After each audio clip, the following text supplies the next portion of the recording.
2024 সালে নতুন নিয়মে আপনারা যারা সৌদির মেডিকেল রিপোর্ট চেক করতে চান, তারা কিভাবে চেক করতে হয় আমি আপনাদের দেখিয়ে দিচ্ছি। তো আগে গামকা ওয়েবসাইটে সৌদির মেডিকেল রিপোর্ট চেক করা যায়, তো বর্তমানে গামকা ওয়েবসাইটে মেডিকেল রিপোর্ট চেক করা যায় না।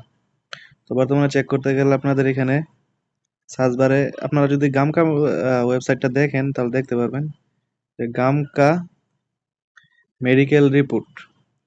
তো এখানে এটা যদি আপনি লিখে সার্চ বারে সার্চ করেন তাহলে এই যে এরকম একটা ওয়েবসাইট আসবে। তো এখানে এই যে দেখেন ওয়াফিট। তো সৌদির মেডিকেল বর্তমানে এই সাইট থেকে চেক করতে হয়। যদি আপনারা সার্চ বারে লেখেন যে WAFI ওয়াফিট.com, এটা লিখলে আপনাদের এরকম একটা ওয়েবসাইটে নিয়ে আসবে, সরাসরি মেডিকেল চেক করার ওয়েবসাইটে। তো আপনারা এখান থেকে দুইভাবে মেডিকেল রিপোর্ট চেক করতে পারবেন, একটা হলো স্লিপ নাম্বার দিয়ে আর একটা হলো পাসপোর্ট নাম্বার দিয়ে। তো আমি পাসপোর্ট নাম্বার দিয়ে কিভাবে চেক করতে হয় দেখাই দিছি।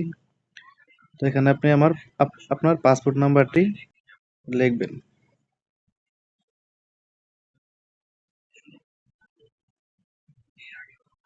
পাসপোর্ট নাম্বারটি এখানে লিখলাম। তারপর এখানে ন্যাশনালিটি, তো ন্যাশনালিটি আপনি এখানে অবশ্যই সিলেক্ট করবেন বাংলাদেশি।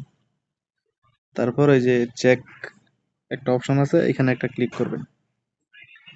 তো এখানে ক্লিক করার পরে এই যে দেখেন আমার মেডিকেল রিপোর্ট চলে আসছে, এই যে ফিট দেখাইতেছে। তো যাদের আনফিট আছে এখানে ওই যে গ্রিন টিক মার্ক দিয়ে দেখাইতেছে ফিট, এখানে রেড টিক মার্ক দিয়ে মানে ক্রস দিয়ে আনফিট দেখাবে, এরকম দেখাবে আর কি, যাদের মেডিকেল রিপোর্টে সমস্যা আছে।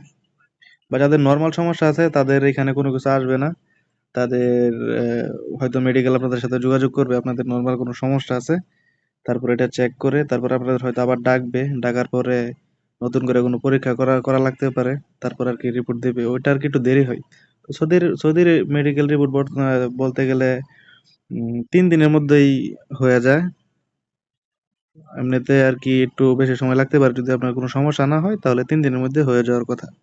তো আপনারা চাইলে মেডিকেল রিপোর্ট চেক করতে পারবেন। আর ওই যে এখানে আপনারা যেটা সেভ করতে চান, তাহলে ওই যে পিডিএফ অপশনে একটা ক্লিক করবেন। ক্লিক করার পরে এখানে আপনারা ডাউনলোড ডাউনলোড করে নিতে পারবেন। এখানে যে কোনো একটা ওই ব্রাউজার সিলেক্ট করবেন। সিলেক্ট করার পরে এই যে দেখেন আমার মেডিকেল রিপোর্ট এখানে সেভ হয়ে গেছে। তো এইভাবে চাইলে আপনারা চেক করতে পারেন।